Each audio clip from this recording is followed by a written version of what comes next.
এই রাজ্যের স্বাস্থ্য থেকে শিক্ষা নিয়োগের জ্বর যেন কাটতেই চাইছে না। এবার শিক্ষা নয়, এবার সরাসরি স্বাস্থ্যের দিকে নজর, কারণ এবার দেখা যাচ্ছে নার্সদের নিয়োগের দাবিতে তারা কিন্তু রাজপথে। ইতিমধ্যে রানী রাসমণির বিরুদ্ধে 2022-এ পাস করা যে সকল নার্সরা রয়েছেন তারা কিন্তু রাস্তায় বসে রয়েছেন, কারণ তাদের নিয়োগ হয়নি এবং নিয়োগের দাবিতে কার্যত তারা বিক্ষোভ এবং স্বাস্থ্য ভবনে ডেপুটেশন জমা দিচ্ছেন। কি বলছেন নার্স পড়ুয়ারা সরাসরি আপনাদের শোনাবো। আজ প্রায় দীর্ঘ 2 বছর আমরা বসে রয়েছি, তার পরবর্তী দুটো ব্যাচ বসে রয়েছে। এর আগেও আমরা মাননীয় মুখ্যমন্ত্রীকে স্বাস্থ্য ভবনে আমাদের ডেপুটেশন দেওয়া হয়েছে, আমরা জানিয়েছি আমাদের এই সমস্যার কথা, আমাদের দাবির কথা। ওনারা শোনেননি, ওনারা তখন বলেছেন ভোটের পর আমরা দেখব। এখন কোনো নিয়োগ হবে না, ভোটের পর আবার নিয়োগ হবে। ভোট পেরিয়ে গেছে, ভোটের পর ভোট পেরিয়ে যাচ্ছে, সময়ের পর সময় পেরিয়ে যাচ্ছে, মাসের পর মাস পেরিয়ে যাচ্ছে, উনি কোনো রিক্রুটমেন্ট দিচ্ছে না। অথচ উল্টো উনি বাহানা দিচ্ছেন, ওবিসির বাহানা। 1 মাস পর, 2 মাস পর, 3 মাস পর বাহানার পর বাহানা দিয়ে যাচ্ছে। আমরা হয় ওবিসির বাহানাটা দিয়ে তাহলে প্রশিক্ষণে কি করে ভর্তি হচ্ছে? আর প্রতিটা ট্রেনিং স্কুলে প্রতি বছর প্রশিক্ষণ হচ্ছে, এবছরও নিয়োগ মানে প্রশিক্ষণের জন্য হচ্ছে। ওবিসি যদি এতটাই বড় হয় তাহলে প্রশিক্ষণে নিয়োগ কি করে হচ্ছে?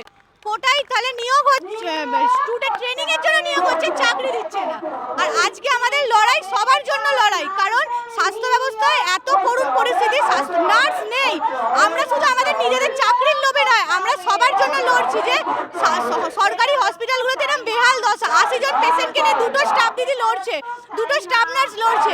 5:1 অনুপাত তো নেই, বরঞ্চ এত এত পেশেন্টকে নিয়ে 1-2টো নার্স লড়াই করছে। তো সেখানে তো পরিষেবা কি করে আমরা ভালো দেব?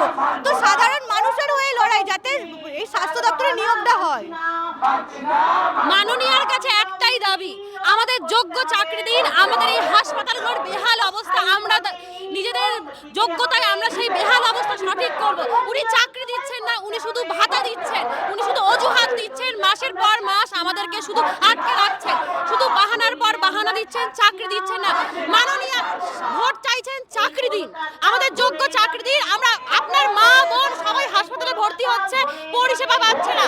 সরকারি হাসপাতালগুলোতে নার্স নেই, উপযুক্ত ডাক্তার নেই, উপযুক্ত পরিষেবা পাচ্ছে না। মাননীয় যোগ্যভাবে আমাদের নিয়োগ করুন, আমরা পরিষেবা দেব। আমরা এই হাসপাতালগুলোকে, এই রাজ্যটাকে আমরা নিজেদের মতো করে গড়ে তুলব। শিক্ষা ব্যবস্থা, স্বাস্থ্য ব্যবস্থা উন্নত হবে, তার জন্য নিয়োগ করতে হবে। আমরা এই বেকার শিক্ষিত নার্সরা রাজপথে বসে আছি, মাননীয় যদি শুনতে পারেন তাহলে চাকরি দিন। আমরা আমাদের নিজের যোগ্য চাকরি, হকের চাকরির জন্য এখানে বসে রয়েছি। স্বাস্থ্য ব্যবস্থা ভেঙে পড়েছে, একটা হাসপাতালে গেলে আপনি যথোপযুক্ত চিকিৎসা পাবেন না, সেখানে লক্ষ্মীর ভান্ডার পাবেন।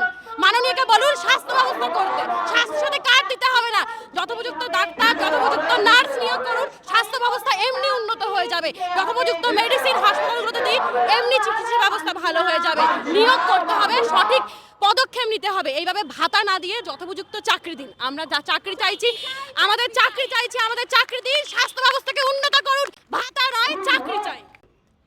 আমাদের সত্যি কথা বলতে কিছু বলারই নেই, তার কারণ আমাদের প্রত্যেকটা, আপনি সরকারি হাসপাতালে গেলেই দেখতে পারবেন যে সরকারি হাসপাতালে কতটা দুরবস্থা আজকে।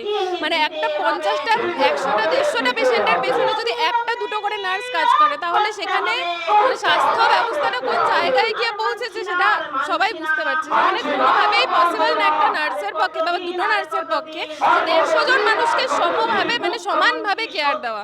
তো সেই কারণেই আমরা আজকে রাস্তায় আমাদেরকে বসতে হয়েছে। এত মানে 3 বছরের ট্রেনিং নেওয়ার পরে, এত পড়াশোনা করার পরে আমাদেরকে আজকে রাস্তায় বসতে হয়েছে রিক্রুটমেন্টের আশায়, ঠিক আছে?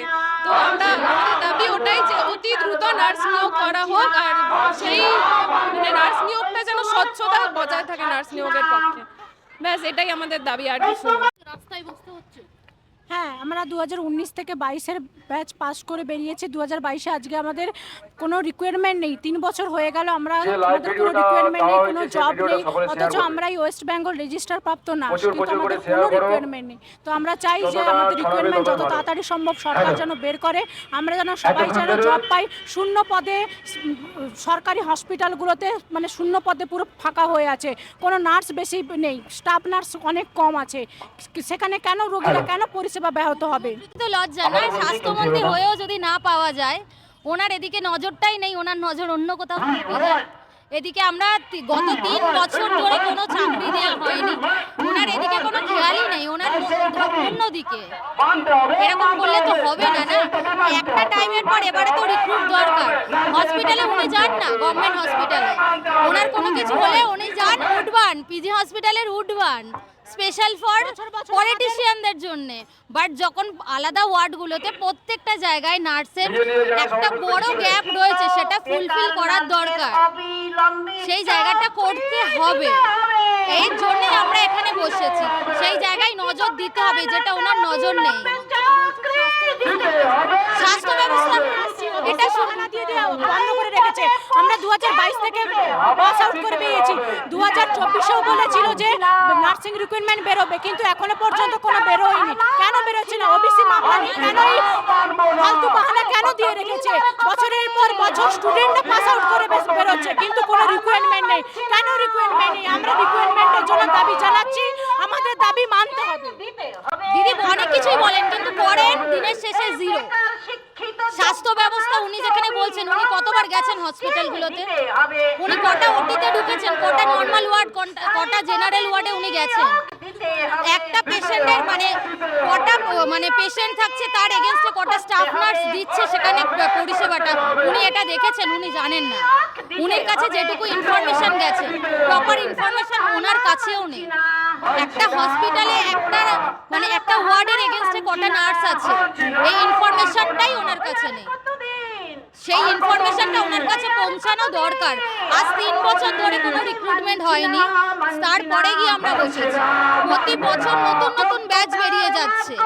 সরকারি জায়গায় আমরা ট্রেনিং করেছি, কিন্তু পাওয়ার জায়গায় রিক্রুট হচ্ছে না। স্বাস্থ্য ব্যবস্থাটা কি সবাই আমরা জানি।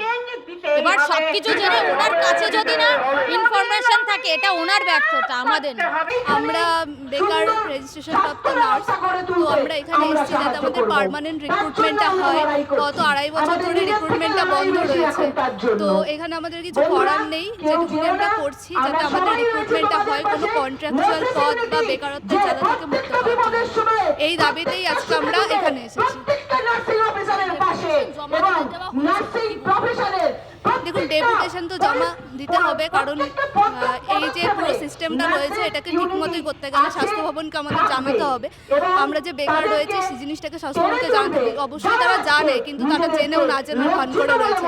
একটা প্রপার ওয়েতে এটাকে জানানোর জন্য আমাদের প্রতিনিধিরা গেছে ডেপুটেশন জমা দিতে। আশা করছি ভালো কিছু হবে, কিছু হতে চলেছে, বা দেখা যাক কি হয় কতদূর। দেখুন, গত 2, 3, 2.5 বছর হয়ে গেল, অথচ যত সমস্ত সরকারি স্টুডেন্ট ছিল পাস আউট রেজিস্ট্রেশনে পেয়ে গেছে, তারা কেউ এখন পর্যন্ত আমরা স্থায়ী পদে নিয়োগ পাইনি। সে লাস্ট হয়েছে 2022 সালে, তারপর থেকে নেওয়া হচ্ছে না।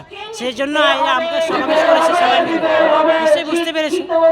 আর আমাদের দাবি হচ্ছে স্থায়ী পদে নেওয়া, আর যেন সবাই যোগ্যতার ভিত্তিতে চাকরি করে। আর এটা তো মানব সেবার কাজ, কারণ নিজের ব্যক্তিগত না।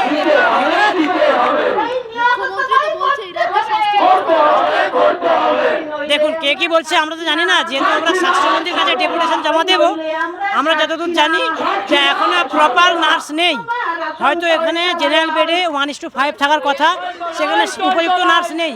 ক্রিটিক্যাল ইউনিটে 1:1 থাকার কথা, সেখানেও প্রপার নার্স নেই। তার জন্য আমরা আজকে সমাবেশ হয়েছি, যাতে স্বাস্থ্যমন্ত্রীর কানে খবরটুকু পৌঁছাতে পারে। আমাদের দুটো ব্যাচ বেরিয়ে গেছে, তারপরে আরো একটা ব্যাচ বেরিয়ে যাচ্ছে, কিন্তু আমাদের কোনো রিক্রুটমেন্ট হচ্ছে না। আমাদের অস্থায়ী পরে রিক্রুটমেন্ট হচ্ছে, কিন্তু আমরা তাতে অনেক বেশি পরিমাণে পরিশ্রম করছি, কিন্তু আমাদের সেরকম কোনো সম্মান নেই, বা সেরকম যে আমার পর্যাপ্ত যে স্যালারি সেটা তো আমরা পাচ্ছি না। বা সেই যে অস্থায়ী পদে যে নিয়োগ, সেটা কতদিনের জন্য, সেটা কি একদম সেটা কোনো স্থায়ী কোনো ব্যবস্থা নেই সেটার। সেজন্য আমরা চাই আমাদের স্থায়ী পদে নিয়োগ হোক, এবং যে হসপিটালে যে কমতিগুলো রয়েছে, যে খামতিগুলো রয়েছে, ভালো করে পরিষেবা দেওয়ার জন্য সেগুলো পূরণ হওয়া খুব জরুরি। সেটা আমরা চাই মানুষ পরিষেবা পাক, এবং যে সমস্ত আমাদের দাবিগুলো আছে সেগুলো পূরণ হোক, এবং আমাদের উপরে যারা রয়েছেন, যারা স্বাস্থ্য, আমরা 2022 মানে 2019 থেকে 2022-এর ব্যাচ কিন্তু আমাদের এখনো কোনো রিক্রুটমেন্ট হয়নি এবং তারপর থেকে আরো 2-3টে ব্যাচ বসে আছে এবং হাজার হাজার নার্স যখন বাড়িতে বসে থাকতে তাহলে তো সবাই বেকার হয়েই থাকবে। তাহলে আমাদের এই প্রশিক্ষণ দিয়ে সেটা তো কোনো মানে ব্যবহারটাই হচ্ছে না। আমরা এই যে পড়াশোনা করছি পর্যাপ্ত ব্যবহারের দরকার নয়, তো আমরা এই লাইনে যে পড়াশোনার কি প্রয়োজন ছিল? ওদের লজ্জা নেই, ওদের লজ্জা নেই বলে যে ডেপুটেশন দিতে যাওয়ার যে অধিকার আছে, ন্যূনতম অধিকার আছে যে কোনো আপনাদের পরিচয় কি? যে কোনো নাগরিকেরই এটা প্রশাসন কিন্তু খুব ডেপুটেশন ভালো করে দেওয়ার জানে। ন্যূনতম অধিকার আছে। আপনারা সেই সবাই অধিকারকে যারা কোয়ালিফাইড নার্স, মান্যতা দেন না আপনারা পাস তারাই করেছেন, কিন্তু জনগণের কাছে ছোট আপনাদের হয়ে যান। যোগ্যতার বলে আপনারা তারা তাদের নিজেদের চাকরি যোগ্যতার চান। মাপকাঠিতে এটা সবার কোনো কাছে ভিক্ষা চাওয়া নয়, অবমানিত এটা কারো বা দয়া করার অপমানিত বিষয়ই হন। নয়। ওনারা আমাদের বুঝতে এই পারছেন রাজ্যে না যে এখনো উনি সরকারি হাসপাতালগুলিতে এই যারা যাচ্ছে এখান থেকে ডাক্তার এবং ডেপুটেশন দিতে পেশেন্ট, তাদের বক্তব্য নার্স তুলে এবং ধরতে, তাদের পেশেন্ট, সমস্যার কথা তুলে এই যে ধরতে, রেশিও, তাদেরকে যে এই অ্যালাউ ratio করছেন না, অত্যন্ত তাদেরকে খারাপ ঢুকতে জায়গায় দিচ্ছেন না, রয়েছে। তাদের যে বক্তব্য এক শুনতে একজন চাইছেন না, নার্সকে, এটা কিন্তু আমি মনে করি এক এক একজন ধরনের নার্সকে ভয় বা কোনো ভীতি কোনো ওয়ার্ডে যে 40 যোগ্য জন, জবাব 50 দিতে জন, পারবেন না, 80 জন সঠিক উত্তর দিতে পেশেন্টকে পারবেন না, এই treat ভয়েই করতে হয়। উনি ডেপুটেশন নিতে তাকে চাইছেন। সেবা দিতে হয়। কিন্তু এটাও এটা ভাই অন্যায়, অসম্ভব। এই অপদার্থতা। তাহলে আর দেখুন, কি বলবো, আমি যে পার্বতী সংগঠনের পাল। পক্ষ থেকে এসেছি, মেডিকেল সার্ভিস পার্বতী সেন্টার, মন্ত্রী তথা মুখ্যমন্ত্রী সর্বপথ উনি বলছেন রুদ্ধদ্বারে বন্ধ বলে স্বাস্থ্য বক্ষ জুড়ে স্বাস্থ্য কষ্ট মাখা ক্ষেত্রে নিত্য তুষের সমস্ত আগুন রকম জ্বলে। সুবিধা বেকারত্বের যথাযথ অভিশপ্ত ব্যবস্থা সর্বত্রই উষ্ণ আছে। করা দাবানলে কিন্তু শুভাকাঙ্ক্ষী সেই রাজ্যে বন্ধু স্বজন যখন সর্বদাই শিক্ষিত সবাই বলে প্রশিক্ষিত তব যোগ্য জীবন নার্স দূরত্বপনা বেকার হয়ে করেই বছরের পর কি বছর যাবে অপেক্ষা চলে? করে, এর পিছনের সবার কারণটা এমন কি? দায়সারা আমাদের কাছে নিত্য প্রশ্ন। কঠিন ভাষার তাহলে ফলে কেন আরো নার্স নিয়োগ করা হচ্ছে না? যেখানে 1:2 এই অনুপাতে নার্স নিয়োগ করার কথা সাধারণ বিভাগে, অর্থাৎ দুজন রোগীর জন্য একজন নার্স। আমাদের পশ্চিমবঙ্গের এমন কোনো হাসপাতাল পাওয়া যাবে না যেখানে 1:2 অনুপাতে নার্স পাওয়া যাবে। তাহলে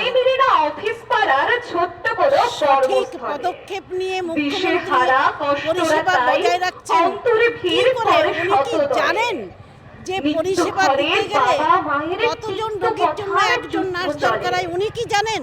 জানেন না। তাই স্পর্ধায় তিনি কথা বলেন। আসনে বসে উনি এই স্পর্ধা দেখান, কিন্তু যদি ওনার বাস্তব প্রতিটি প্রহরে জ্ঞান কাটে নীরব এবং কান্না চোখের জলে মানসিক জায়গাটা জীবন যথুর জ্বালার অনাদরে যাচ্ছে চলে যদি ওনার মনন জগৎটা অপিপুর হতো, অতল তলে অর্থাৎ মানবিক যদি হতো, তাহলে তিনি এই কথা বলতে পারতেন না।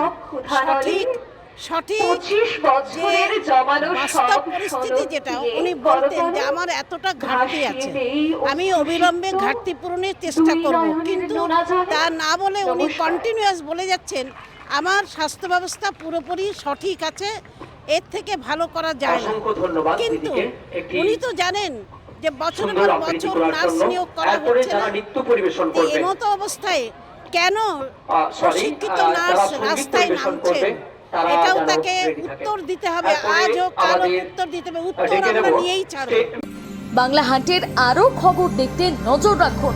বাংলা খবর মানেই বাংলা হান্ট।